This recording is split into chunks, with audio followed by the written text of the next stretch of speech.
recording. Yeah, that would be if I was recording from Zoom, and I'm not. I'm recording my screen. Okay. I'm using Snagit and recording the screen. So we are live, and I'm recording, Right. and I can cut this out, and we can start it from here. And so unfortunately, this is not live, but we do get to have a recording here. So here we go. So the questions let's just talk. The things that I have questions about is I've never sent somebody to credit repair. I did get a question from a real estate agent this morning, and so maybe we ask these two questions in conjunction with one another. I've never sent anybody to credit repair. I've always figured if they can't afford to pay their bills and they can't afford to keep their credit rolling, how can they afford credit repair? And the real estate question that was asked, the real estate agent that asked the question was Steven. He said, I heard it's illegal in North Carolina to charge somebody before you repair their credit. Once you repair their credit, won't they just ghost you like they did their other creditors? How do you get around that? That's a great question, I think. Actually, very good question. Absolutely. Well, first of all, thank you so much for interviewing me. I'll give you a little background because it will absolutely relate to the answer to that question. My name is Tiffany Cross. I have been in the credit repair space now for almost 18 years. 15 and a half of those, I owned my own for-profit credit repair organization here in Southern California.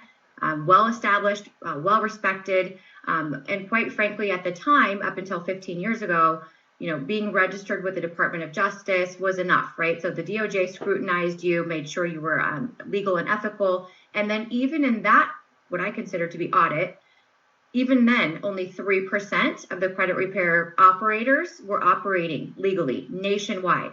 So that meant that 97% of the individuals producing some level of credit repair were offering such outside of compliance, both state and federally. He's correct. About, 12 months ago, the government, specifically the CFPB, slapped down what we call the TSR. And the TSR is the telesales marketing rule. And that's what he's talking about. The TSR requires, no question, requires that any person or organization in the for-profit space cannot charge even a penny until 6 months after the full completion of services. So you're seeing a huge uproar in our industry, basically because of that, right? So ultimately, I applaud the government. They're trying to say, listen, we need consumer-friendly solutions, but those of us who were always operating legally and ethically are paying the penalty of that. About 2 years ago, I started entertaining the idea of the nonprofit HUD counseling solution. So in that opportunity, provided not only reputable resources from a compliance standpoint, and we can get into more in a minute, but essentially, there is kind of no for-profit credit repair organization that's operating compliantly in any state if they're charging before 6 months in completion. So that's a really good question. What constitutes completion? So that's what's being on trial right now. So some companies are saying, well, as long as you don't promise results, right? Or you don't promise to have certain things deleted or a certain score increase. However, those that oversee compliance, the CFPB specifically, it's all about intent and inferred results, right? So whatever a client would sign up for your services thinking was going to happen is important. So in our world, it's very, very important. Real estate agents, mortgage lenders, you have enough on your plate dealing with your own compliance. The last thing you want to do is refer to an organization that's not compliant. And I always correlate it to, me contacting a real estate agent thinking they're licensed and then finding out they're not, or a pool contractor. You've got to make sure you're not putting your own license on the line by referring to a company that's not compliant. That's great. That's invaluable to know. That's a big deal. So what's the difference? A customer has credit problems. They probably don't have enough money. They're struggling. Why call you instead of just saving every dime they can. Oh, I love that. You're like literally in my wheelhouse with all the questions being asked because those questions are misconceptions of my industry. Back in the 90s, the 2000s, it was always, well, I don't, real estate agents specifically or lenders would say, oh, Tiffany, I love you. I love your company, but I don't work with clients that have credit issues. When you say that, you're essentially saying that I don't work with clients who've ever been through a divorce. I don't work with clients who've lost their jobs. I don't work with clients who had a death of a family member. Life happens, bad things happen to really good people. The idea that people don't pay their bills and therefore that's the client, sure, there are some individuals in that situation, but keep in mind most clients who are considering purchasing a home have already been through a hardship. They've stopped the bleeding, so to speak, and they're ready for some plastic surgery and they're ready to move forward and hit the go button. So it's very, very important that we don't walk into the discussion thinking and assuming that a client, they're just not able to pay their bills and they're just never going to come up, for air. Now, that being said, what I have to mention is that because we partner with HUD nonprofit credit coaches, we're not salespeople, right? So ultimately, what you don't want is to have a client experience a sales experience, which is what some of the for-profit credit repair organizations do. When you send a consumer to us or a client calls us, we'll help them identify perhaps credit repair is not for you today. It might be 3 months from now or 6 months from now, but where are you going to go to be provided with a reputable roadmap, an honest roadmap for restoration that you don't see on TikTok or some, not that there's anything wrong with TikTok, but you can, raise your hand and declare yourself an expert in anything and go live on TikTok. So the reality is we need to provide accurate, government-approved resources for consumers. And quite frankly, our goal is to drive equal opportunity for homeownership. And that means in every demographic, literally in every state, there is a way forward, but we need to help people. And that's done through education. So I'm going off script here, but the perfect client for you is not the person that doesn't have enough income, right? So yes and no, right? So income for what? Income for a down payment? Well, we need to consider that because a lot of times that is a part of what we do, right? We need to help restructure budgets. We need to sit down with the family and identify areas of weakness in their bill paying habits and help correct that.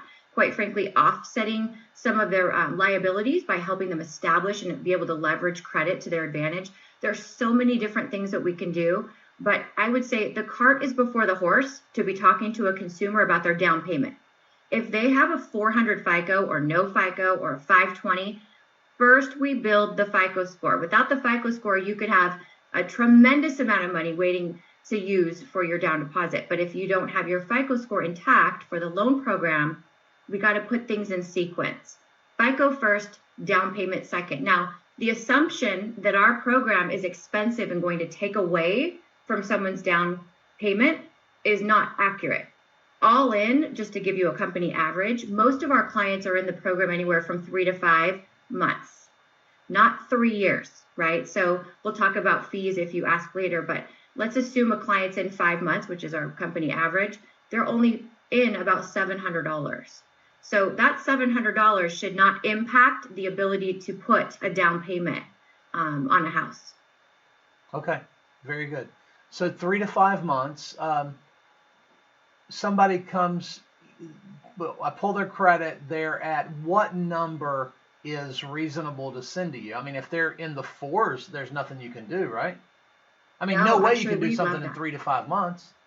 Well, it's interesting you say that because it depends, right? So again, if you're a VA, right, you're a military person and you're qualifying for a VA loan and you are lacking a FICO score, because perhaps you're young and you don't have any, quite frankly, you don't have enough credit. Well, it's very easy to build a FICO profile within 3 to 4 months. So a lot of times the score is not negatively impacted as much as you would think by negative payment or trade line history, as it is just a consumer needing to learn how to add positive revolving lines of credit and frankly, how to manage the credit they have. So that could absolutely be possible. Other times we see consumers that have went through certain circumstances with medical collections and they might be in the 400. very possible to jump up into the mid sixes within 3 to 6 months if we properly attack those medical collections. So every situation's different. What I don't want people to feel like is they're beyond help. I mean, at the end of the day, what a horrible message, right? That's not true. But it's kind of like joining a gym, quite frankly, and asking someone like, how fast can I lose weight? Well, everyone's different. I mean, do you need to lose 300 pounds or 30 pounds?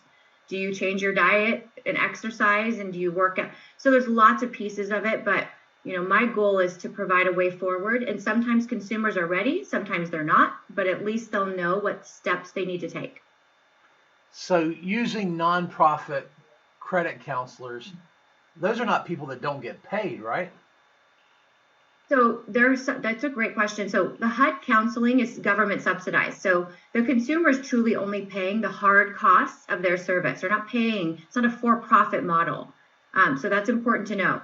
The other thing that I mentioned earlier, it's education first. We do have solutions. Clearly, ours are phenomenal. I could go into that more. But yes, there is always going to be a hard cost to your coach, to the technology, to us doing the work. But there's not a profit margin where you're paying outside of what would be fair for the actual hard costs. Got it. Okay. So what if somebody says, you know what, I've just not been disciplined. I can do this myself. Tell me about what people can do themselves and what people really can't do themselves and they need your expertise. So like that question, and frankly, I kind of tend to be that type of consumer. If I can figure it out on my own, I'm going to do it first and try to figure. Quite frankly, that's how I got in the credit repair world, was I wanted to figure it out myself. So kudos to those that do. It's certainly not rocket science. I will tell you the difference, though, is that what I've taken 18 years to master, and then frankly, the evolution of our industry, like most, is technology driven. So when a consumer says, I'm going to read a book and learn how to dispute information, they're only focusing on one small part of what creates a mortgage ready situation. So we don't just dispute with, of course, generic, wonky things you can see online. We're literally challenging for correction using our high touch technology platform that identifies properly best practices to drive best results. But on top of that, when you're a client and you're trying to buy a home, you cannot just focus on FICO improvement. You have to focus on mortgage readiness requirements that the mortgage lending underwriter, for example, would care about during a loan. So our system is designed to be integrated right into what we call AUS. And AUS is the automated underwriting system that mortgage lenders use to help qualify buyers. So that is a part of our process. So every month, the credit coach will be providing strategies to fast track a consumer so that their score doesn't just improve, but they're actually ready to buy a home. That is not something a consumer has access to on their own. It seems like to me that there are a lot of times that I get a customer and they have disputed something, and that's really, talk about the problems with somebody disputing a charge themselves. Disputing something online is most often a consumer disagreeing with what happened. They'll suggest, maybe through Credit Karma, something will pop up if you wish to dispute this. And then you're provided as a consumer the opportunity, as you should, to be able to challenge the information. If done improperly, and which in most cases it is, the consumer is literally unknowingly providing verification to the credit bureaus that the account did in fact belong to them, that they did in fact have that particular debt. Providing a reason why something was late, or your side, for example, of why something happened, does not get it removed, right? The goal is to require that the credit bureaus be 100% compliant under the Fair Credit Reporting Act, the Fair Debt Collections Practices Act, and so many more, including, frankly, the CARES Act. Within those three laws within themselves, literally the consumer must require, the credit bureaus must verify that the information is not only 100% accurate, 100% complete, 100% verifiable, 100% fairly reported. There's so many different ways to dispute effectively that will drive the results that we're looking for. And a consumer, unless they happen to catch the right TikTok video, isn't going to probably get that. And I love TikTok. I'm not bashing TikTok. This is my I'm okay with TikTok. Are you throwing this advice out on TikTok, or do you have a TikTok Not channel we yet. should all follow? I'm gonna. Yeah. Okay, so I saw in the website 30% return on investment. What does that mean? So our company is a fintech company. We provide solutions to lenders. So what you're seeing is more of a lender specific drive. It's more business development focused. It's not really for the consumer. We're not direct to consumer, which is also why we're so effective. We're truly partnered with companies nationwide, huge mortgage banks nationwide, because we're a solution to help our mortgage partners drive more business into their pipeline. So the 30% return on investment would simply be, which by the way is now 40%. Those consumers that are just normally told no, not provided a way forward, right? They're 100% chance of ever being qualified within that 12-month period, right? Unless they go and do it themselves. 100% chance of not being qualified is what you mean, right? Correct. Yeah. Doing nothing, saying nothing, doing nothing with your credit will give you 100% chance of not buying a home, right? Unless you wait out that 7 years of negative history. But when a lender provides a solution for their clients that's HUD approved, right? They're HUD nonprofit compliant and effective. Now they've taken, let's assume 100 clients that they've referred. We know 50% will say, yeah, I'm going to work on it. I'll call you later. But the other 50%, right? The half that says, yes, this sounds great. Those clients will be immediately able to provide resources, and of those 40% will be back at the closing table within 3 to 6 months. That's our statistic. 40% back at the closing table, 3 to 6 months. Mm-hmm. That's great. Yeah. Okay, so it's amazing. I'm so excited to be a part of it. Yeah. So the folks that tell me, when somebody's actively in not payment, they're failing to make payments right now. Do I send those folks to you?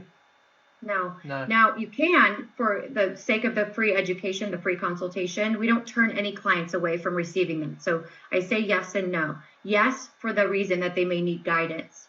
No, for the reason that we wouldn't put them in our program at that time. We would provide the resources. But if you're trying to improve your credit situation, you can't also be currently late and behind. And the reason why I say that, and this is a great thing to know, if you're talking to a company and they're willing to slam you into a program because you have a heartbeat and a credit card, wrong solution, right? You need to make sure that you're at a place ready for improvement. My example is always when you're pumping up a bicycle tire and filling it with air, and someone's pulling the cord out, or whatever that thing's called. What's it called? The plug? Whatever. Right. You're taking the air out of the tires while we're trying to pump them up by having a new late payment affect your credit. Right. Now, that doesn't mean there's not solutions, whether it be bankruptcy or debt settlement. There's things that we can do to help you plug the holes in the ship, so to speak. But the recovery process isn't intended for someone while they're still in the hardship. Got it. Okay, so person's going through a divorce, contact me in October. Credit scores in the 560s. They are trying to buy the spouse out of the property. I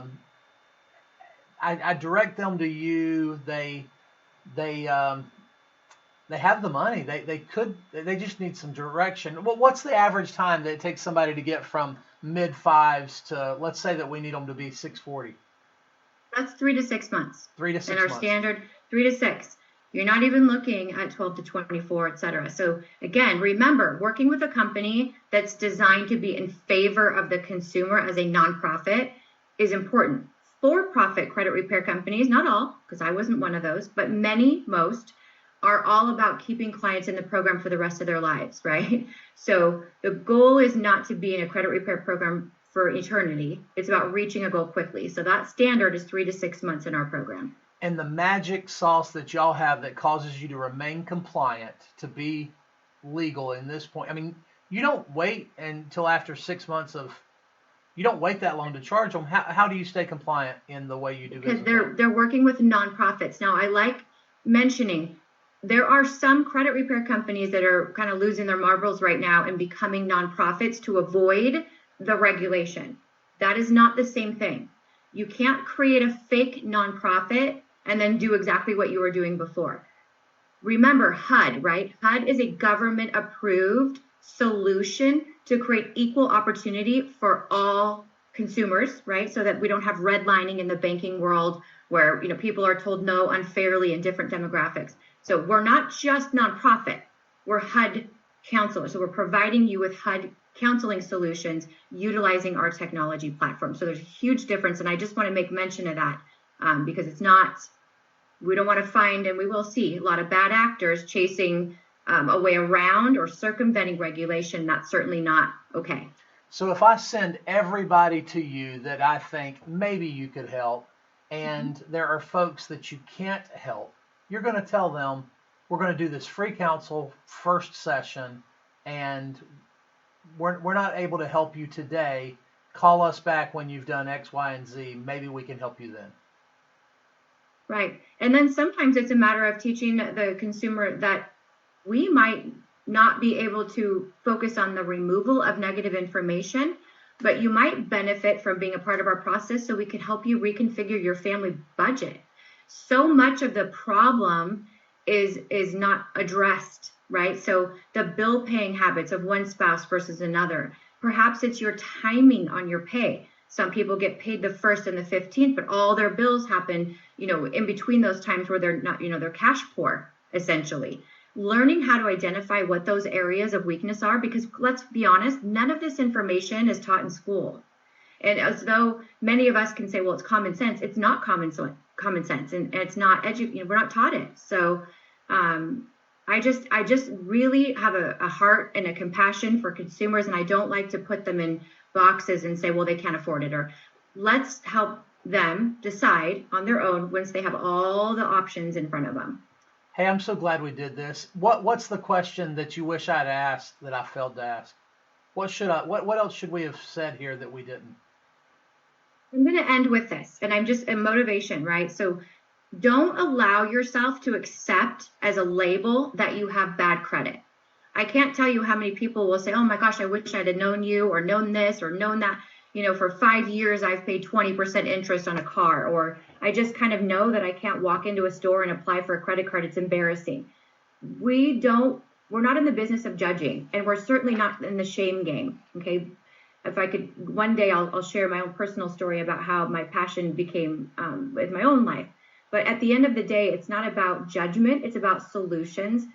So I just want to mention that please look yourself in the mirror with confidence that it's not a matter of character. In most cases, it's very much a circumstance-driven situation for most people. And also, too, if you're talking to a mortgage lender and you're out talking to real estate agents and you're having them run your credit, you probably know whether or not you have 400, 500, or 800, right? We kind of know what we've been through. I encourage you, do your due diligence. Frankly, you could just trust me that I'm amazing. Just kidding, my team. But once you've done that and you've decided, if 199 seems like it's too much for you, remember, we got to think about perspective, right? How many Starbucks do you do, like a month? $200 and then 109 a month. So let's assume it's the 700-ish to complete the program. Please prioritize that for yourself, because I can't imagine something more important. If you're talking to lenders and your dream is home ownership, it's kind of not a lot to invest in that happening. So anyways, I'm here. I'm a great, huge consumer advocate. Quite frankly, I'm known as a bulldog in my industry, one of the few female CEOs, at least for 16 years in our industry, and I'm all about compliance. So, and then frankly, lastly, you asked me, so I'm going to keep going. It's not about just compliance. It's about being really freaking good at credit repair, right? You got to have results and compliance, and that's what we do. Hey, that is so awesome. Every time I talked to a guy today, and he told me, he'd been on his job for this long years. He'd been living living in a, he's living off of somebody else, not paying rent for years. And he's making good money, and he can afford $1,600 a month. And I said, great. And how much do you have saved? And it's, well, I've got $1,800 in my checking account, my savings account combined. Wait a minute. you can't afford $1,500 a month. You haven't been. Surely to heavens he can afford $109 a month to get some education and figure this out. So yeah, I'm sold. I like the fact that it's compliant. I like the fact that it's legal. I like the fact that it's nonprofit based. So I'm excited. I'm going to send some folks your way. We'll see what they do. Thank you. Yeah, I'm excited too. And I love working with good people, like, birds of a feather, right? I always say eagles soar with eagles. And so it's a privilege. Thank you so much. Very good. Hey, thank you for this time and have a wonderful day. You too. Thanks. Thank you.